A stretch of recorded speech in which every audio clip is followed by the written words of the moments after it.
Greetings and welcome one and all to episode number 22, recorded on 3/2 or March 2nd of 2023. We've got all threes, twos, well, and I guess there is an errant zero in there because there's always going to be an errant zero during this century known as the 2000s, not the 2100s, or there will always be an errant one. But today, getting off of that little tangent, as I said, is March 2nd, 2023, and I'm coming at you with episode 22 of the COP. And I've teased this episode quite a bit in previous recordings. This is something that I've had sort of planning around in my mind since, I want to say December, maybe November, but I feel like December sounds a little more accurate. And it's that this is a special episode that I've titled Reason in Critique. And I have one sort of overarching topic in mind, which is with that phrase. And it goes back to the last piece I have recorded, actually, which in this case is a reaction to the February 8th Nintendo Direct. That was a Creative Outlet bonus. And I've just been thinking about this idea of reason in critique. And I mean, even then, you could argue that goes back to the prior February Direct that I had recorded on, which was, funnily enough, on February 9th of 2022. And there are three particular games, or, well, I guess two games and a DLC that I want to talk about with this idea of reason in critique that have gotten me thinking about this, and those are Nintendo Switch Sports, the Mario Kart 8 Deluxe Booster Course Pass, and Splatoon 3. But before I can really get into my I don't want to call it a thesis because that sounds maybe a little too over the top, perhaps a little too intellectual for what this really is, which is really not that big a deal, but just something that's been bugging me that I thought would make an interesting episode that, requires more than one topic. But I need to do a little setup to describe this little argument I'm going to make. And funnily enough, it's going to reference the series of one of those exact games that I intend to talk about today. And that actually will make this a very short introduction, because normally folks know that should I ever have it, which I've found in these 22 episodes of recording, that this sort of thing comes up less frequently than I would think it would. But when it comes up sometimes, I will provide quick news or updates or corrections on previous pieces that I've recorded. And I actually have a couple of quick news-related updates, which, funnily enough, also happen in this case to include a little kind of sort of production-y update, in that certain events have forced my production for the rest of March to be predetermined, so to speak, and different from what I had originally intended, but still, I think it'll be good nonetheless.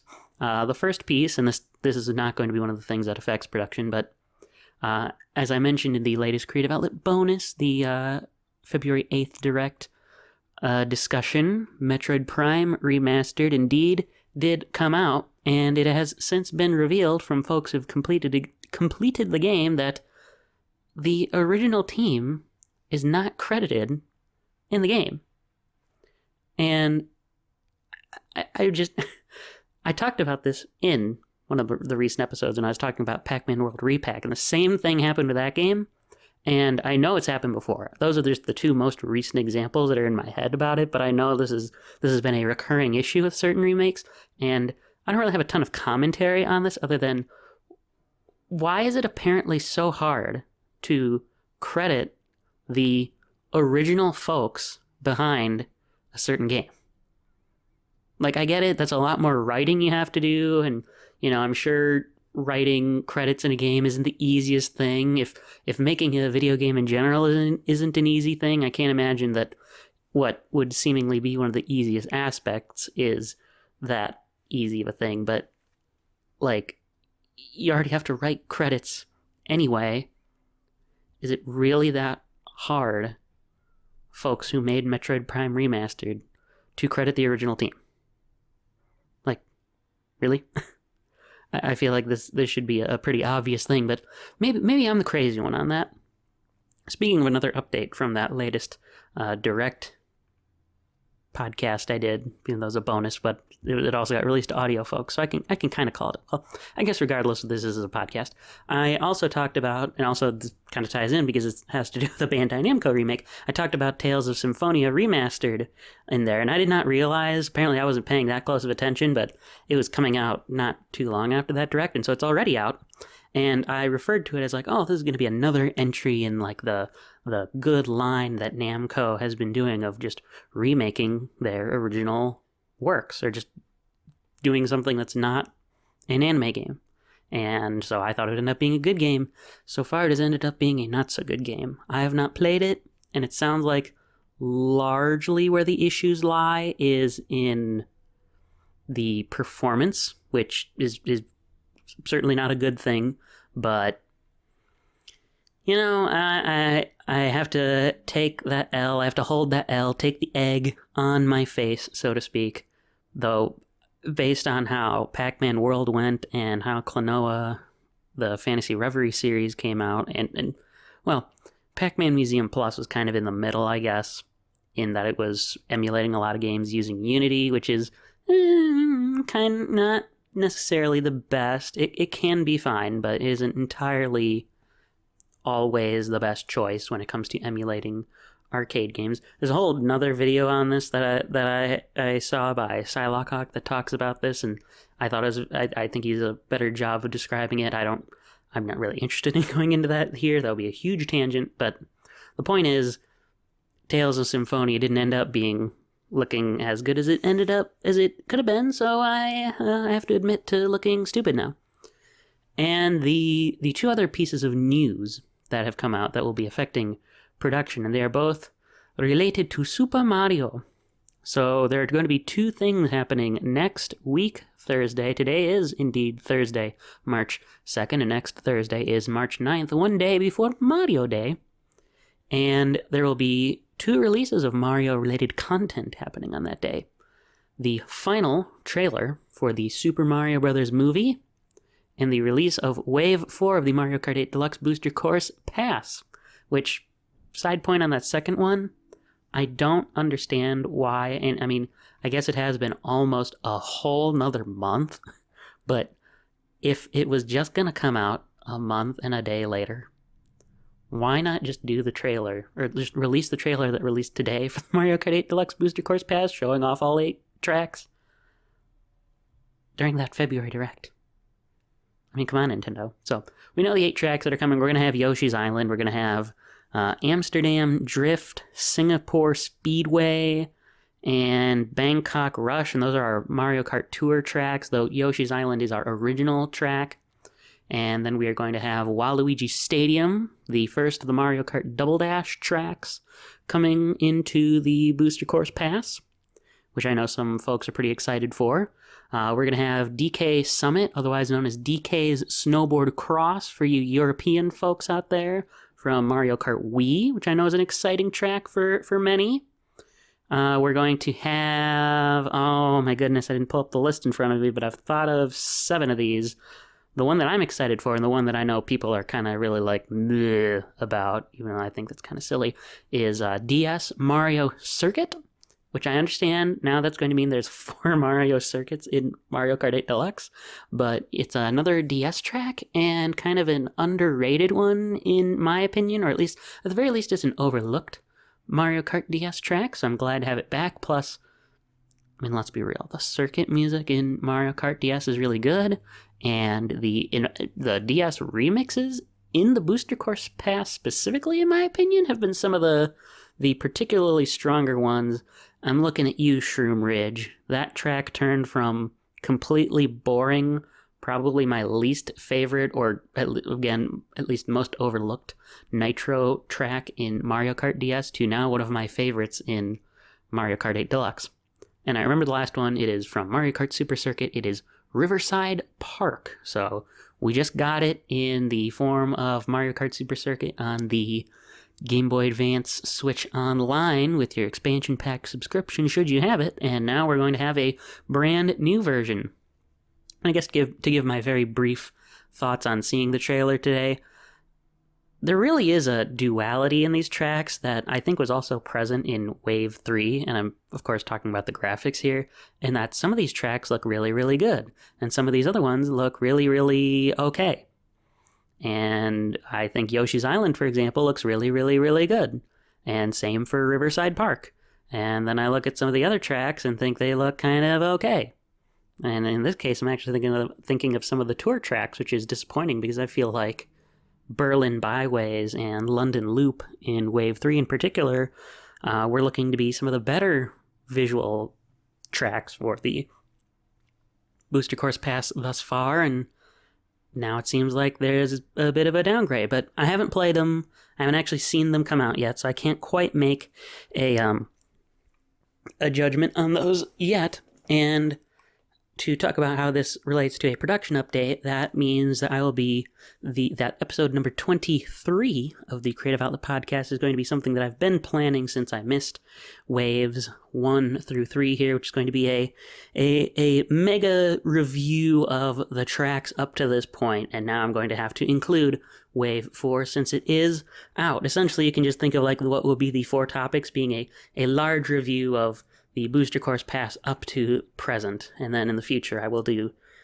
waves 5 and 6 as their own segments as part of regular episodes, and then with the Super Mario Brothers movie. So I wasn't planning on doing this quite yet, but I suppose this just kind of makes sense since the film is going to be out in less than a month, and actually the release date ended up being pushed up. It ended up being pushed forward, which is not something that I would think happens very often in film. It is now going to be releasing on April 5th rather than April 7th, which I find odd because April 5th is a Wednesday, and I don't know who will go see a movie on a Wednesday, but to each their own. I will probably not be seeing it on the first day, but I'm going to have to go to a movie theater and see it. I'm kind of obligated to, so next week, Thursday, I suppose, after that trailer comes out, I'm going to have to make a Creative Outlet bonus on the Super Mario Brothers movie, leading from the envisioning it at first to now. So I'm interested to see how it goes. I'm excited. I would say certain things that have come out, I think if I didn't talk about it last time, because it hadn't happened yet, in fact, I wouldn't be surprised if it hadn't happened yet, but I have a bad concept of time, apparently. It feels like it's just moving way faster than I can give it credit for. If I didn't talk about the Super Bowl commercial last time, genius. That alone has given me a lot of confidence in the film that I didn't have before. So I'm feeling more optimistic. I still don't like Chris Pratt as Mario. I don't know if I haven't had the opportunity to talk about the voice on here because I wasn't recording at the time. But yes, I am among the many, many people who thinks the main problem with the Super Mario Brothers movie is going to be one Christopher Pratt voicing Mario, which I had reservations going all the way back to seeing the casting, but that's neither here nor there. So with all that quick news out of the way, there's a relatively shorter-ish intro, or maybe just average. We're going to start talking about reason in critique.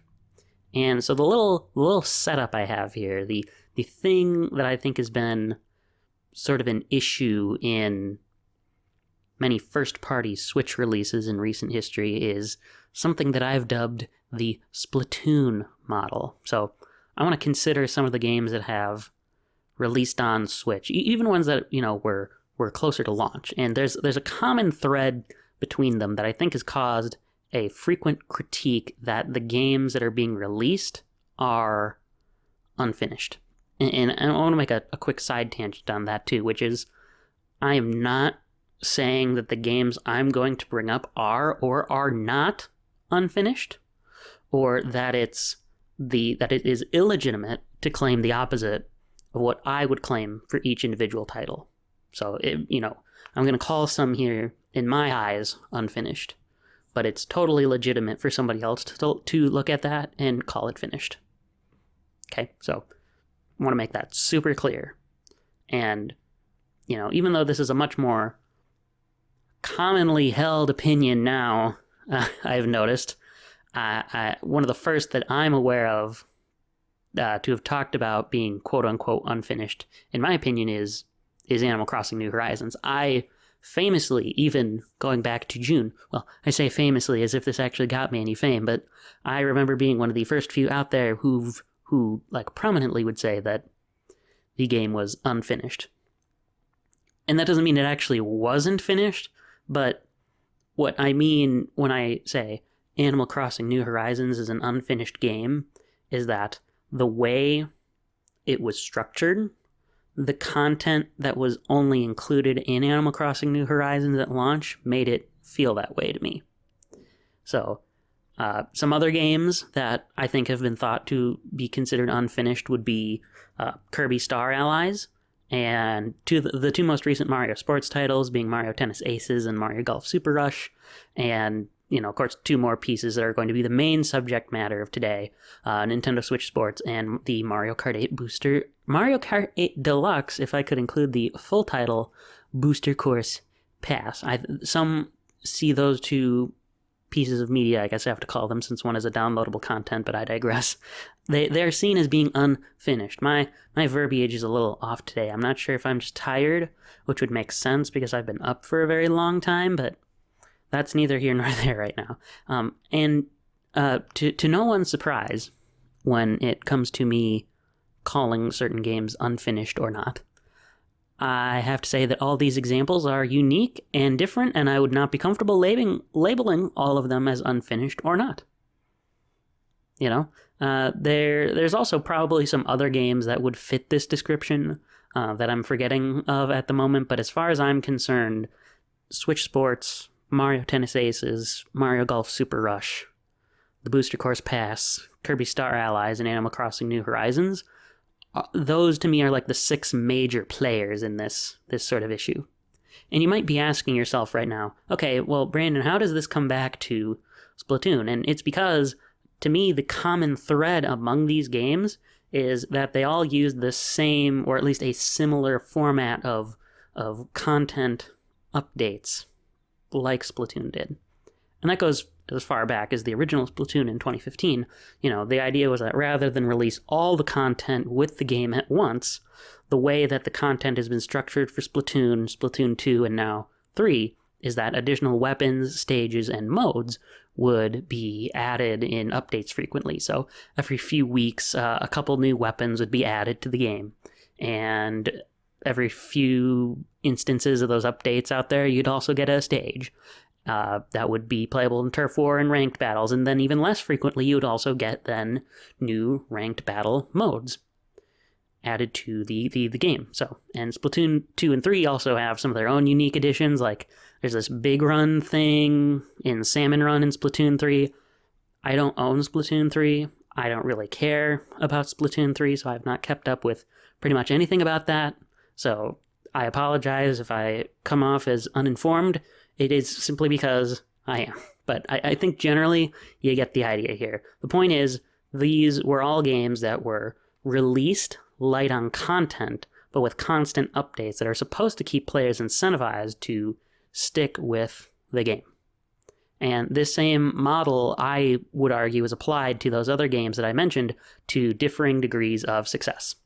In the case of Mario Tennis Aces, each month after launch, for a number of months there was a new character added to play, and that would be unlocked as a reward to players after meeting certain criteria and playing tournaments online. And then there was also an update that added a few more stages to the story mode and some additional side modes. I'm thinking of Yoshi's Ring Shot as one. And as much as I'm not a fan of that structure in the moment, I came to realize that after playing Crash Team Racing Nitro Fueled how much more of an onerous model that could be, because Crash Team Racing Nitro Fueled also had a similar model with its Grand Prix and was way, way worse about it. In fact, I have a whole segment about that in another episode, so if you want to hear me talk about that, that would be a great thing to do. But in this case, I should say that Aces only really felt onerous because there were certain unlockables that were tied to playing the game at that particular moment in time. So in other words, not only would you unlock a character for playing any match during a particular month, But in addition, there were more unlockables that you might not want to miss out on because they were time limited. Even though in practice, there's realistically no reason that they wouldn't come back later. There's just that FOMO, that fear of missing out, that, well, what if this item really doesn't come back later? Would you want to miss out on it then? Now, on the flip side, Kirby Star Allies famously had a very short campaign mode, but it also had other modes that allowed players to replay a truncated version of the campaign as special characters and as recruitable allies. And then over the course of the year 2018, more special characters were added, and so were some more puzzle pictures, and eventually once all the characters were added to, the Dream Friends, I suppose, if I want to use the technical verbiage in Kirby Star Allies, there is a final new campaign added to the game that was based on using each special character. And these updates, unlike Mario Tennis Aces, were few and far apart.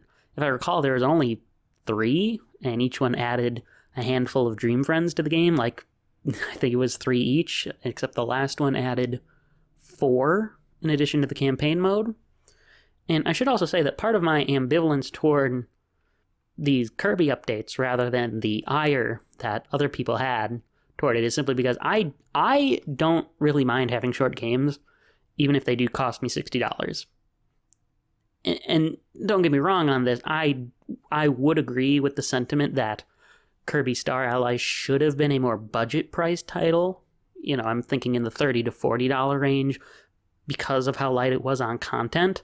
But simply having a short campaign to me doesn't exactly equate to having little value or little content. And in fact, I think that's sort of an important distinction because each of these games is going to be unique for that. So for comparison's sake, I wasn't too frustrated with Mario Tennis or Mario Golf being so light on content because the structure of those games is based in repetition. You're going to play many, many, many tennis matches. You're going to play many, many rounds of golf. Whereas in Kirby's case, the reason I'm a little more lenient is that, I'm not a fan of never-ending games, and for as much as people enjoy, say, open-world games, I think they do have a penchant to be so large and massive that the end never seems in sight.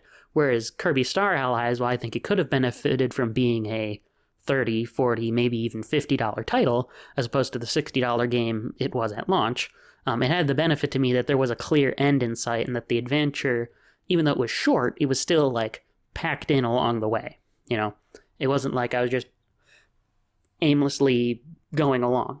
Now, sure, I think you could make the argument that the levels were fairly barren in order to accommodate multiplayer, but that I think is a slightly separate critique. So, I would rank Kirby Star Allies above Kirby Planet Robobot, which I know is an out there opinion, but I enjoyed the game. And we don't need to talk about Return to Dreamland Deluxe right now. That came out well after Kirby Star Allies, and it is. Wow, I am having trouble speaking today. It is its own entity. So, like I said, I can be more lenient in Kirby's case because I don't want it to never end, but that is entirely a personal choice. And I can be a little more lenient in Mario Tennis and Mario Golf because they're based in repetition, so getting new content just adds less repetition, but, that doesn't mean they're perfect. And in fact, I'm going to specifically talk a little bit more about Mario Golf in here. And I guess maybe I should talk about Animal Crossing a little more, but rather than go over it again, I would point you to my review of the game shortly after it came out. Well, I say shortly, it was in June of 2020. But the extreme Cliff Notes version of what I feel about Animal Crossing New Horizons, or at least its seasonal updates for about the 2 years after the game released, was, there was a lot of content in those updates, but a lot of it was just features brought over from features that were already present in Animal Crossing New Leaf on 3DS, and so as a result, the base game felt unfinished to me. So, New Horizons is firmly in the unfinished category. Kirby Star Allies is kind of on the line. I could see it going either way, but I lean toward finished. Mario Tennis, I firmly put in the finished category. I guess really both are kind of on the line, but for my money, they remain more in the finished.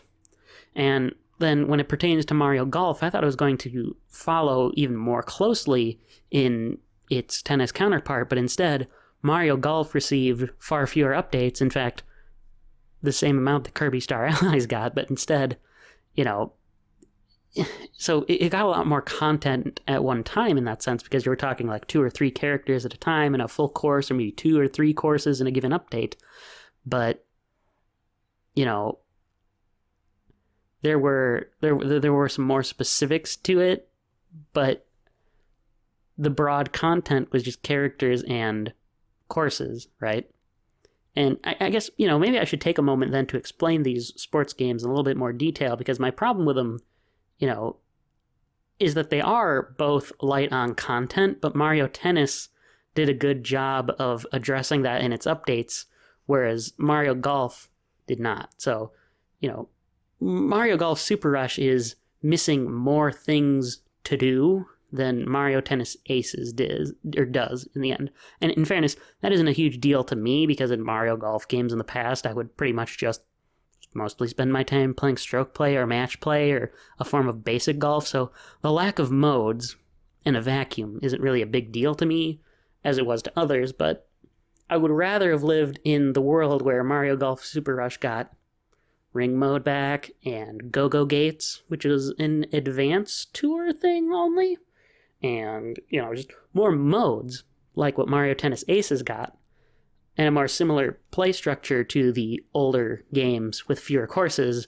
than what we did get. And recall, Super Rush was only my game of the year for 2021, or I should say release of the year, because I didn't play too many games in 2021. It wasn't because I thought Mario Golf Super Rush was an amazing game here. So, whereas Mario Tennis Aces, that did get the additional modes that it needed. Well, it still could have gotten more, but the base gameplay I thought was just more fun as well, and it got the additional modes, and it got even more characters, and it ended up being a stronger game in the end, even though I think it would be totally fair for all of these examples to have had all of this content at launch. And that's the universal critique between all of them, but I'm getting a little bit ahead of myself. Now, the obvious game that I think of these bunch that I've talked about so far, that I think the Splatoon model definitely doesn't work for, is Animal Crossing New Horizons. There's no reason why a game like Animal Crossing should have been shipped without all the major gameplay features that it received by the end of 2021 on the cartridge at launch. And why Animal Crossing didn't work is because everything that was added to that game were basic features. So where the Splatoon model works for a game like Splatoon is the updates to that game just add on more stuff. And even if it adds in new or like old stuff, like old weapons, for example, Splatoon is still a functional, complete package without those additional modes, or without those additional stages, or without those additional weapons. It may be lighter on content, but it still feels whole. In Animal Crossing, it does not. The main issue is that it feels like there should be so much more already without the updates. It's not like there was ever an update that, gave your character the ability to jump in any of these games. Like, Animal Crossing included an update that let you swim. Kirby Star Allies, despite feeling light on content, would still be, with version 1.0, a totally functional, complete adventure, and a player could feel like they've experienced a whole adventure by the time they've finished the campaign. That doesn't mean that it didn't need the updates, because that's not what I would say at all. Adding those updates did add quite a bit and made it a much more valuable package, but even without that, it was still a whole game.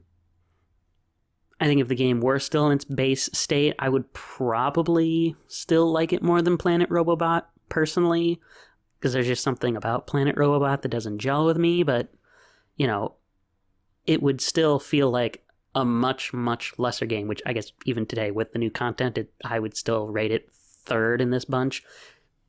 Star Allies would feel like an even lesser package than Kirby Triple Deluxe. Kirby Triple Deluxe, wow.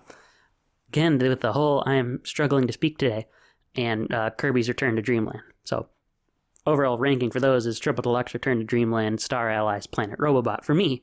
But, you know, without those updates, let's just say the gap between 2 and 3 becomes even farther, and the gap between 3 and 4 grows closer. So, and, you know, maybe that's being unfair, because, you know, it would still feel like if a Kirby game used the modern gameplay structure, but, you know, if it came out in the 90s, so to speak, in that it would be shorter because there's less content that you can fit on a cartridge. But, you know, and again, maybe that's just being unfair, because the Kirby games in the 90s, Kirby's Dream Land, Kirby Superstar, they're still considered fantastic games despite the fact that they're short. And I would say those games still feel like they have more content than Kirby Star Allies, despite the fact that they literally wouldn't. You know, it's a simple matter of an adventure feeling complete. And that's really what Kirby Star Allies was missing, was that it was just light on stuff.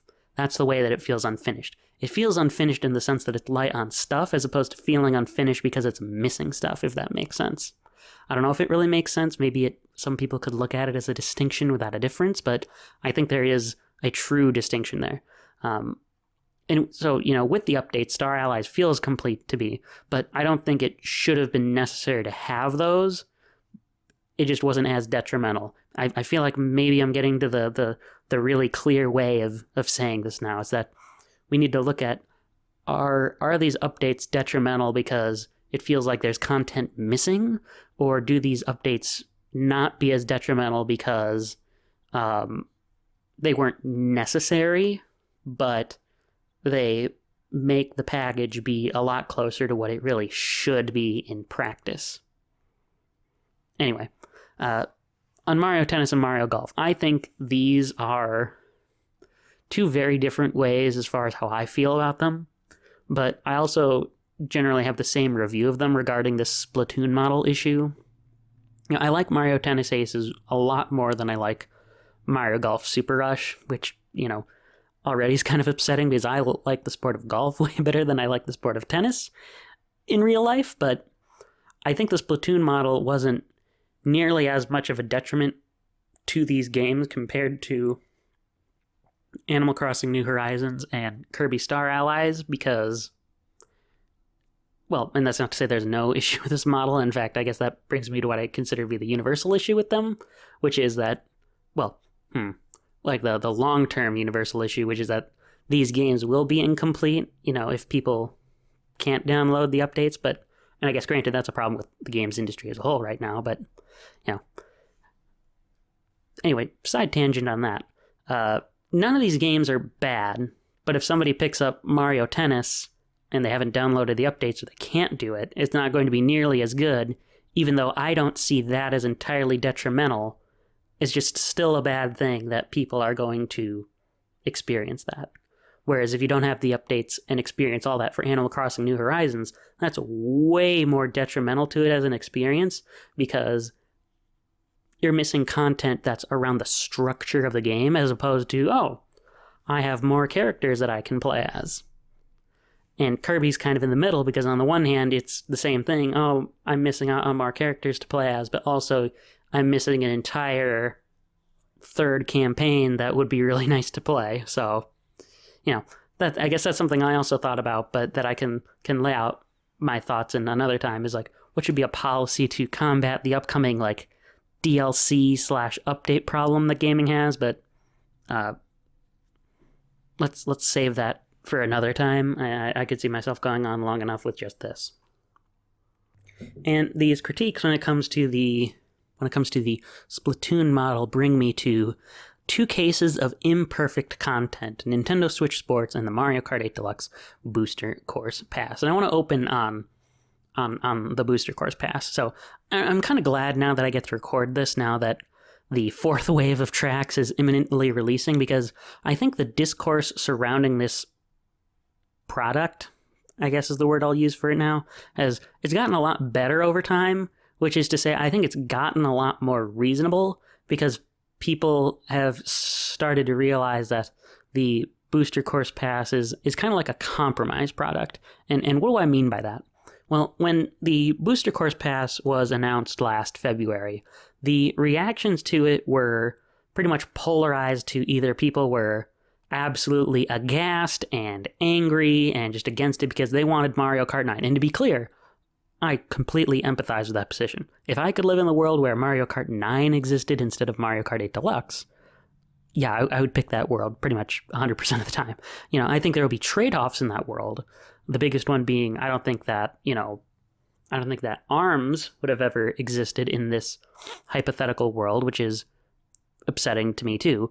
And I guarantee if I did a poll on this, people would almost exclusively pick to go to the world where Mario Kart 9 exists in exchange for ARMS, but I also don't think it's fair to the developers if they wanted to make a game other than Mario Kart to tell them they can't. So, look at me standing up for the developers here, acting like they're artists, which, they kind of are, but, I guess that's a whole separate rabbit hole. In fact, I could make that a good topic for a future episode, the trade-offs that we need to let developers have to be the artists that they should be, but the other position I saw, I guess going back to what I really should be talking about, is there were people who were completely apologetic and unreasonably favorable to the Booster Course Pass. And if I had to describe my position at the time, I was definitely more favorable to the pass, but even in my reaction podcast, that Creative Outlet bonus, recall that I explicitly pointed out, like many others, that the graphics in the first wave of tracks was not up to par with the tracks in the main game. But as I also said, I think it's incredibly tough to argue against doubling the most important piece of content in Mario Kart for less than half the price of the main game.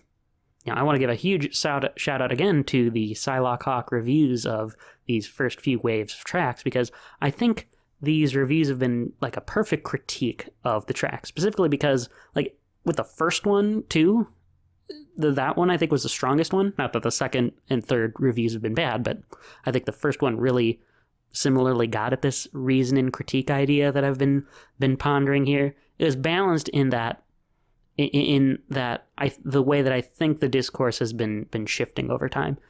He's like, hey, the product itself is fine,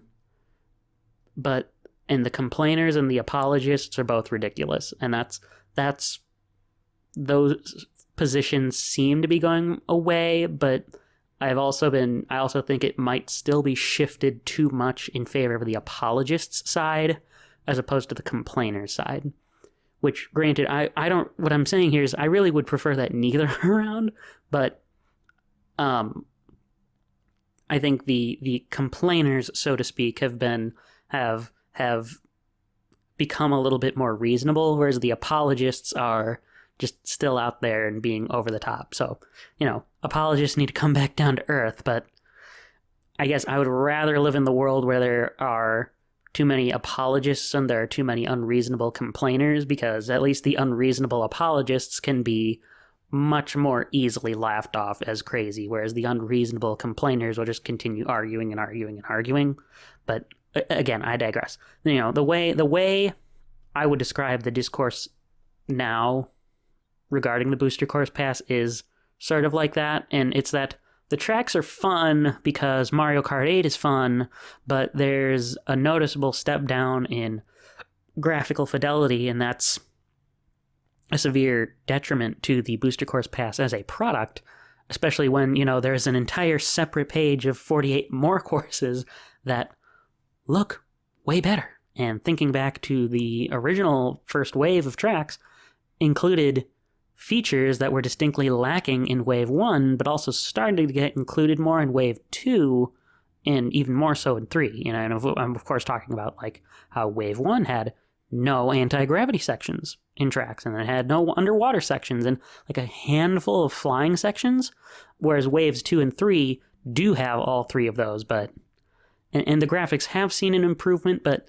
I still, even with Wave 4 and even with Yoshi's Island, which I think is the best looking track of the bunch so far, I still don't think, as a whole, I can call them near the quality of the base game tracks from a graphical standpoint. And I guess I really hope by the time that Wave 6 comes out by the end of the year that I can say that some of the tracks are graphically on par with the base tracks, but if it hasn't happened by now, I don't think it's going to happen at all, unfortunately.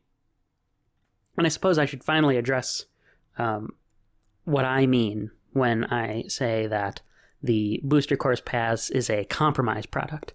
There's no world where Mario Kart 8 Deluxe, selling the way that it has, being the best-selling game on Switch, also results in Mario Kart 9 coming out on Switch. I hate to sound like a conservative intellectual here right now, but we have to look at situations based on the world we live in and not what we want it to be. And by the way, side tangent on that kind of argument, I do think that mindset can be a leftist sort of thing, but I don't think it has to be like a right-wing conservative thing explicitly, but I think they would look at it differently. If I get a bunch of comments that are like interested in me talking about that specific idea more, I will, but that tangent is not super important right now. I've come to realize that I seem to enjoy finding these side tangents along the way. Anyway, side tangent over. I would agree with the complainers and the people who are in the middle, like I think of myself as, and hopefully you folks out there would agree with that position on. I would prefer Mario Kart 9, but there's just no realistic path to it. In the world where Mario Kart 8 Deluxe is the best-selling Switch game, if you're Nintendo, you're not going to cannibalize the sales of your best-selling game on your current hardware just because people want a new entry. Then again, I guess I say this, and there is a certain other game that did that, and that is Splatoon 3, right? So, the Mario Kart 8 Deluxe Booster Course Pass is a compromise product for not getting Mario Kart 9 on Switch. And because it's $25 for double content, that doesn't mean that the critiques regarding the graphics are invalid or that they're moot. I want to make absolutely crystal clear that those are still legitimate and important critiques of the Booster Course Pass, but that also doesn't mean that people who enjoy the courses shouldn't enjoy them. I enjoy them a lot, and I would argue that I play them way more than the base game tracks because I like having new track layouts to experience in Mario Kart 8. And I also don't think that any of the Booster Course Pass tracks are outright ugly, but I do know for a fact that the development team is capable of making far more beautiful tracks than we received. And, going around being an apologist for the tracks is irrational and foolish. But I guess I also just think that using the graphics alone to call the Booster Course Pass horrible and low quality is just too far of a stretch because the gameplay counts too. Even if you put graphics in high esteem, the gameplay still has to count for something. So, some have even used the Booster Course Pass and Switch Sports to argue that Nintendo's a greedy company, and I would agree with them, but I don't think those two products are evidence of that claim.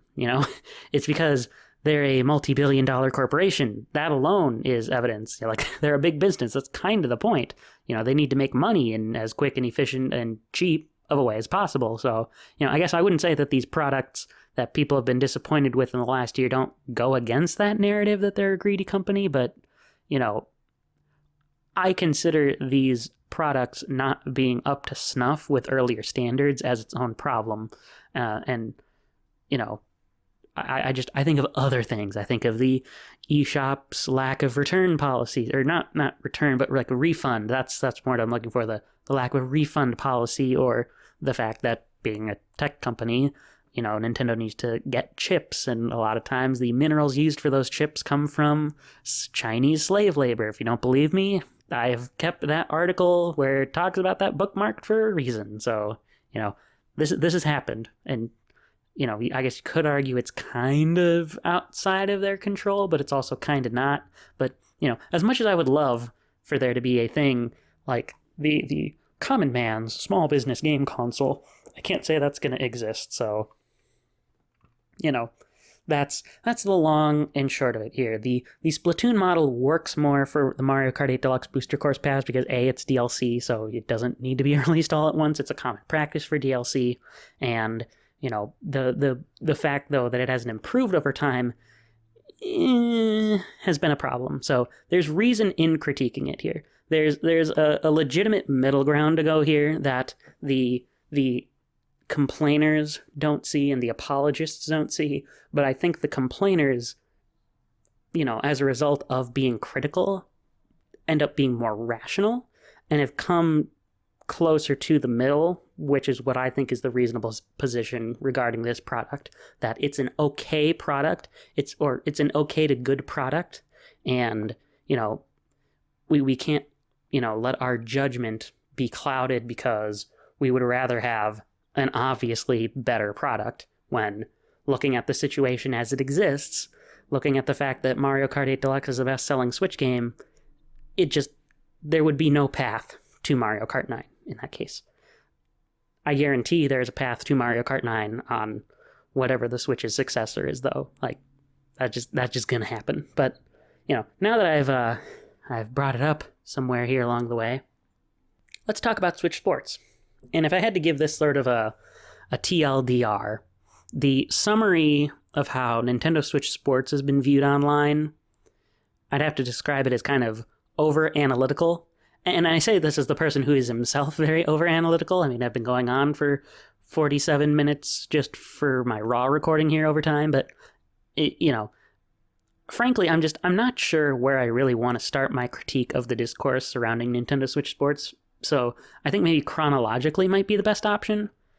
And I don't think I need to give a huge history of the Wii series, and let alone Wii Sports and Wii Sports Resort specifically. I feel like if you're viewing or listening to this podcast, you probably have a good idea of the history of those games, but if you've absolutely lived under a rock, Wii Sports is one of the best-selling video games of all time, and it's considered to be a revolutionary title in gaming because it proved the value of motion controls, and it brought in blue ocean players into the gaming space. They're talking about your grandparents, your aunts and uncles who couldn't tell you anything about any of the hardcore series on your game consoles, but they sure do understand how to play golf. They sure do understand how to bowl, right?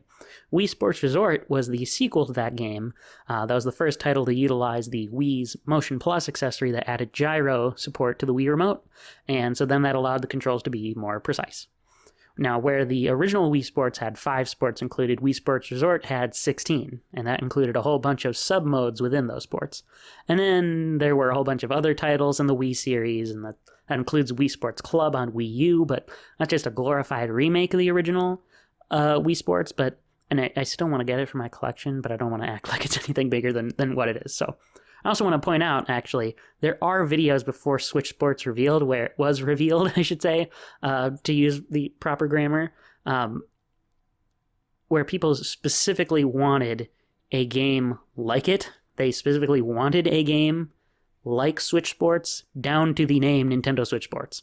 And I'm not saying what we got is exactly what the community would have wanted, because I think people were envisioning a game that was even bigger than Wii Sports Resort, and it's totally reasonable to have expected a game like that, as far as I'm concerned. Considering Switch Sports at launch only had a whole one more sport than the original Wii Sports, I think it's only natural that people would be disappointed.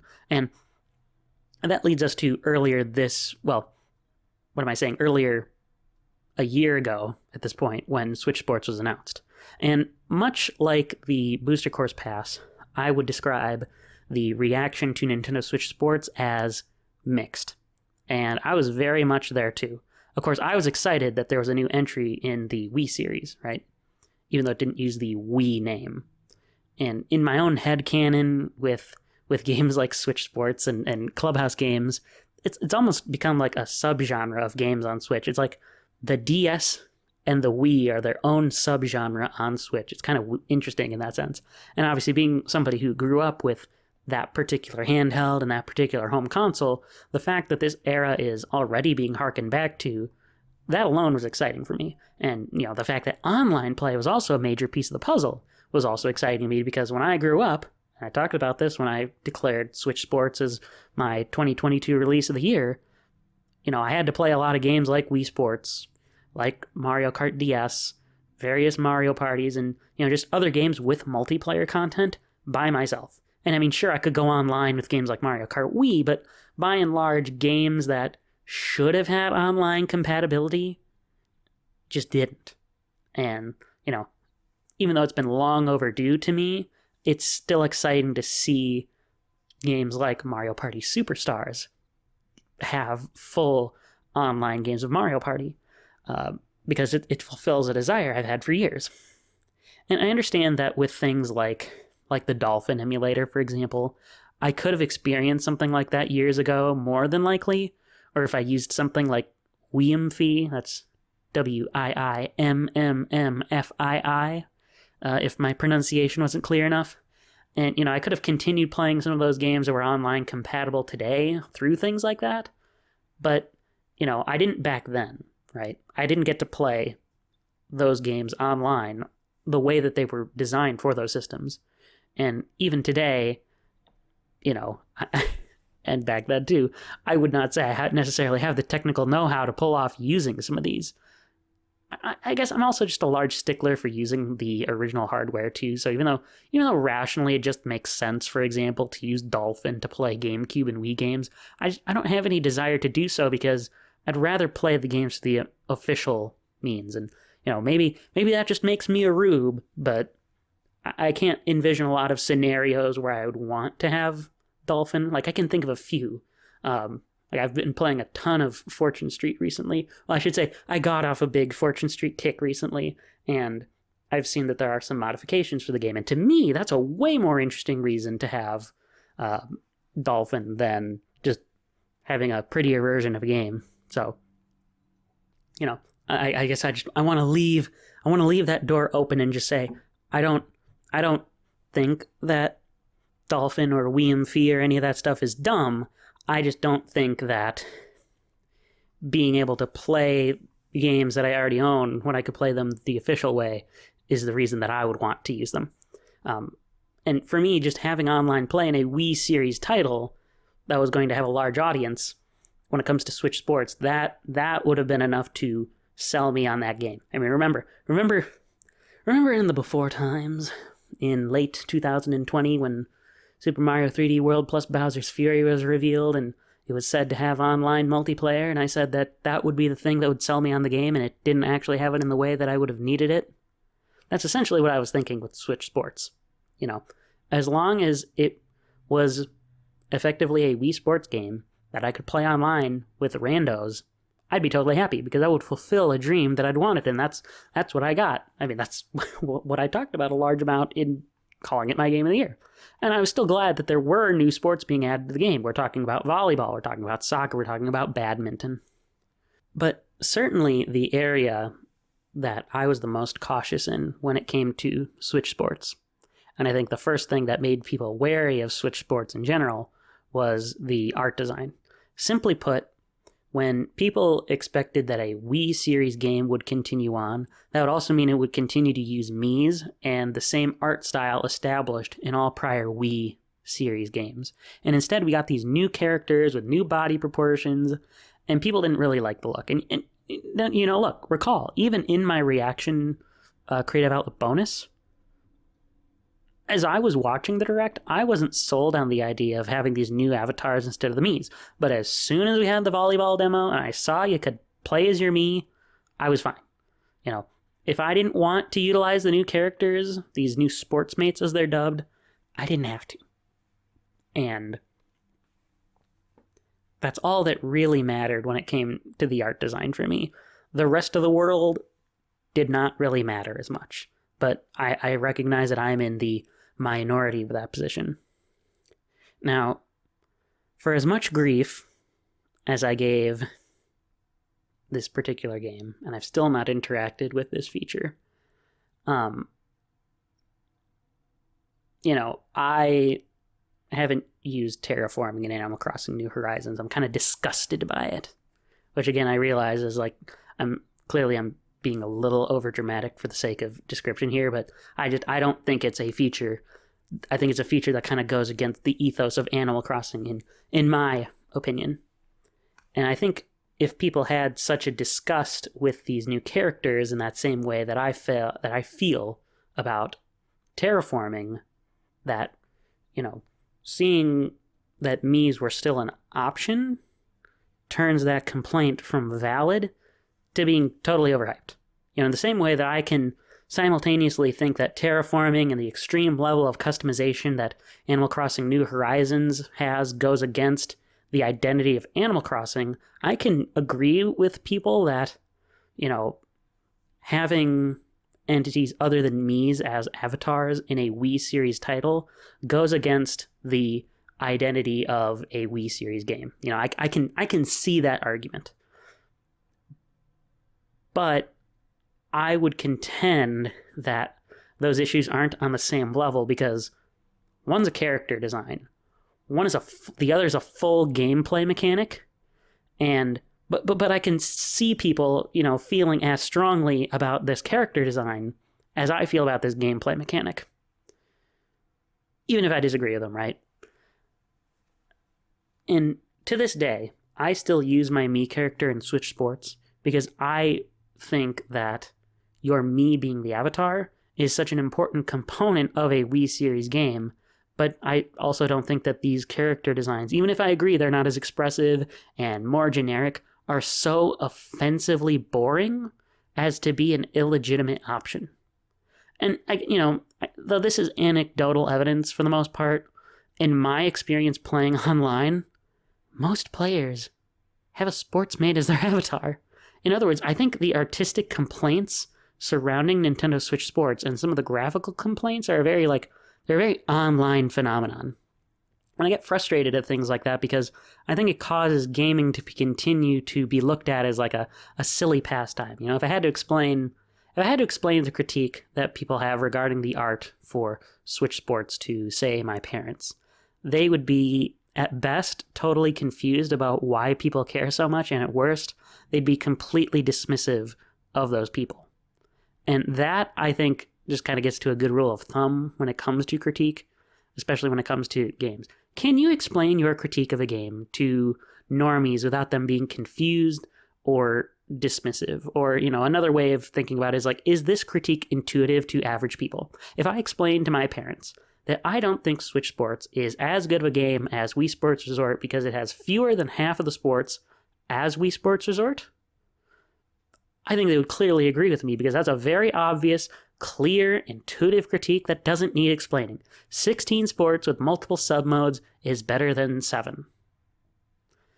Now, if my critique of Switch Sports is it's a perfectly fine game, but it's not as charming as the other games, which is a genuine critique that I saw online outside of the smaller sphere that is the gaming sphere, and specifically the Nintendo-focused sphere, I don't think that critique sells as well.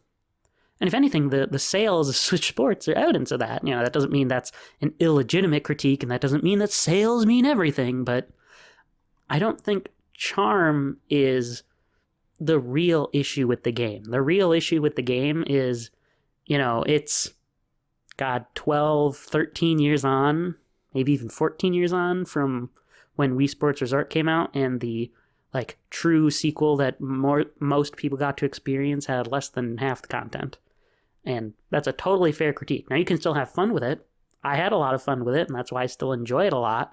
But that's a very concrete, easy to understand critique. And for comparison's sake, another critique of Switch Sports that I think is far more valid is the Splatoon model, again, rearing its ugly head with that game, because Switch Sports received 2 major content updates in 2022. One that was far more important than the other. You know, sometime in the summer, an update was released that allowed players to use the included leg strap accessory for full games of soccer, not just the shootout mode, you know.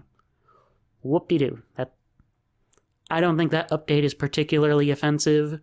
I think it's offensive in the sense of the long term, like I talked about earlier, where if you get this game in 20 years, are you going to be able to download that or have access to it? That is offensive, but in the moment right now, I don't care. But I also think it's true that there's no reason that couldn't have been included at launch. Though an update that came out a lot more recently is the update that added golf as a sport. And that was something that people were a lot more critical of, because having a 7th sport as a free update signaled to some that Switch Sports was unfinished, and some engaged in ad hominem attacks against developers, calling them lazy for not including all the sports at launch. And those critiques, those ad hominems, for sure, I disagree with, and I'll explain why.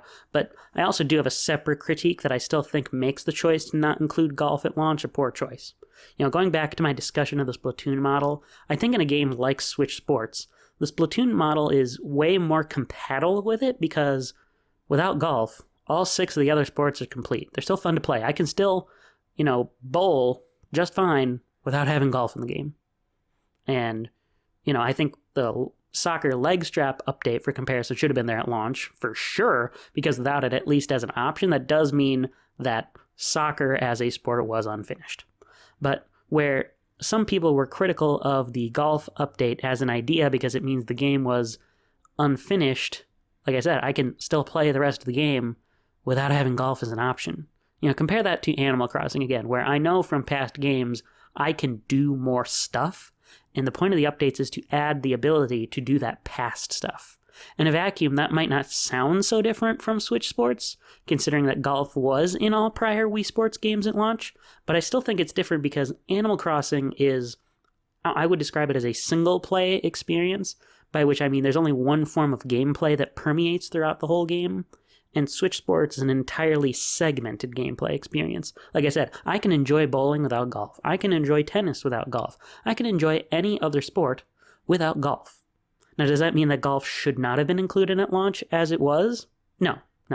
Even if I think the choice to add golf later is a lot more defensible than people think, that doesn't mean it was the right choice, because now there will be a time when Nintendo Switch Sports is an incomplete experience for some players. It's that long-term issue. My critique of the choice to have golf as an update is that there's no way to ensure that anybody who picks up Switch Sports somewhere down the line is going to be able to play the final product, because there's no guarantee that outside of manually installing updates through matching with local users at best, if you want to use a native option on Switch, or through finding the patches online somewhere on the internet, that people will be able to play the content.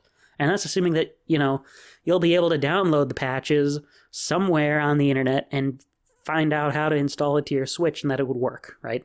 The point is, this is a long-term problem, and it's a major long-term problem. As a short-term problem, it's not nearly as bad as some of these other games because Switch Sports is literally segmented. And that's a problem with all video game updates and DLC, and that's an issue that expands way beyond just Switch Sports. But when plenty of other Nintendo games and third-party games, for that matter, don't need updates, yeah, I can agree that it's insulting to put major content behind an update and therefore make the game harder to preserve. Now, having played golf in Switch Sports for a couple of months now, and writing this outline as long ago as I did, I would actually say that golf is my favorite sport in Switch Sports, but the specter of it being an update is always going to loom with it. Now, including it at launch not including it at launch, I should say, I don't think is the bombshell death knell to this game that people made it out to be. It's not ideal, but it's not damning. It's only really that way if you are looking at it in the long-term future, which again, totally legitimate. That's how I do look at it. But for my own use, as somebody who did buy it in the moment, I don't care. As somebody who cares about other people being able to play something in the long term, that I care a lot about. But what really gets me going about the whole thing is that even with all of this that I've gone through, it still seems like people have done like very meta looks at Switch Sports. And when I say that, I mean like you'll see video titles where it's like, the golf update didn't save or wouldn't save Switch Sports, or, critiques like, Switch Sports, all the reviews were 7 out of 10s across the board, and therefore it's bad. And I don't understand. And I totally understand now that I'm going on a tangent about people communicating on the internet. And, of course, they're inherently irrational on the internet, but I'm going to go with this anyway because it bugs me regardless. If you're so against the game in the first place, or if you really love the game, or if you're anywhere in between, I guess, why do you care? I don't think there's really such a thing as a game needing to be quote-unquote saved, because if people like it, they like it, and if they don't, they don't. if a game doesn't sell super well, it doesn't sell super well.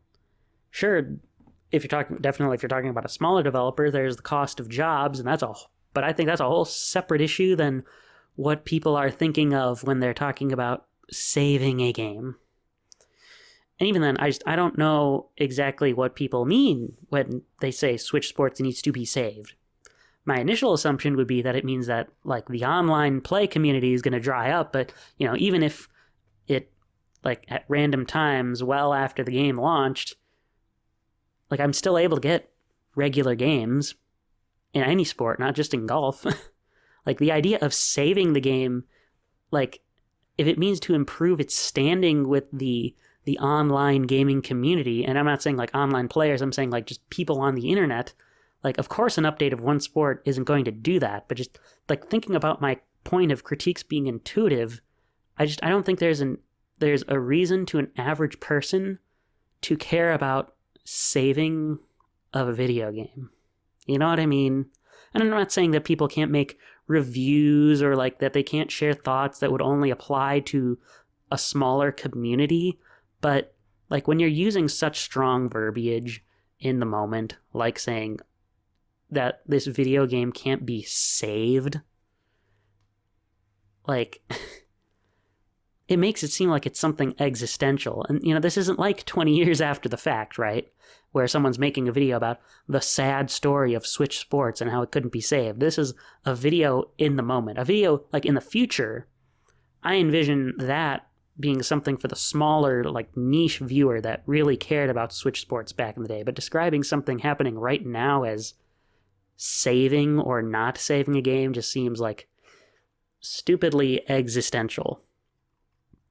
And, if your critique of a game can't stand on its own without bringing in other review scores to talk about that a little bit, I think you're making something that just, your critique just obviously doesn't stand up to scrutiny. It's basically a lazy way of saying, I think something isn't great and other people back me up on that, without actually explaining in a clear and succinct way why something isn't good. And I should also point out here, the original reviews for Wii Sports, which again is considered to be a revolutionary game, mind you, and a game that a lot of people are nostalgic over for, they were also mostly 7 out of 10 scores. So the fact that Switch Sports got the same review scores, I'm just saying, is not nearly as damning as you make it out to be, because, like, we can fact check this. We can see that indeed, previous Wii Sports titles generally also got 7s out of 10, so the fact that Switch Sports met the same the same bar here doesn't really make a difference now, does it? So